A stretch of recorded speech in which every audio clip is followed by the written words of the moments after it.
Polygons are multi-sided shapes, and they're a little bit redundant in that we could just use a regular line in some relationships or some constraints and some dimensions and create our own polygons, but the software will really save us a lot of time just using the polygon tool. So let's go ahead and I'm going to choose something like the XY plane. I'm going to start a sketch there. And notice over here I've got this tool called the regular polygon. Click on that. Now a polygon can have as many sides as you want, but it has to start with a minimum of 3, right? You can't have a 2-sided polygon, but you can have a triangle, which is a 3-sided polygon. So let's type in 3 there. And it's asking us how we want to create that polygon. So what's called is an inscribed or a circumscribed circle, right? So you want this control circle to be on the inside or the outside, pretty basic. I'm going to make it on the outside, right?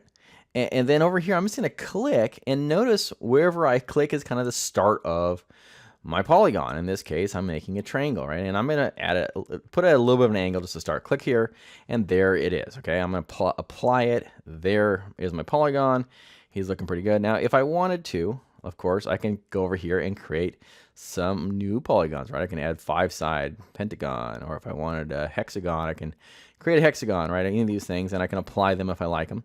And notice what happens, though, is I get this circle on the outside, which is the control circle, but I'm also getting all these lines, and the software is defining a lot of information. It's saying, hey, all these lines, they're equal, the same length, right? And saying, hey, this line here is perpendicular, and that's how it's creating this shape. And so by making them all the same length, it makes them all a logical, hexagon in that case.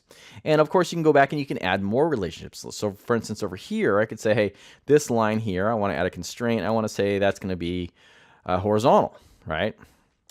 And notice we have this little relationship that's been added, or this constraint here that says this is perpendicular to that. Well, that's really not appropriate. So let's get rid of that. That just kind of got added by accident, and that can happen sometimes, right? But, how about over here? I could say, how about this line up here? Grab a constraint and say horizontal. So now I define that. How about a dimension? I can dimension the circle if I wanted to, right? I could say like, hey, let's make this 2 inches, and that defines the entire polygon. But if you didn't want to, you just hit delete, right? I could also dimension from one side to the other side. Right? That'd be completely fine. Make that 2 inches, right? I can do that all I want. Same thing with the triangle down here. I can move it around, I can grab it, I can pull it around. I've already defined something like this as far as this being horizontal.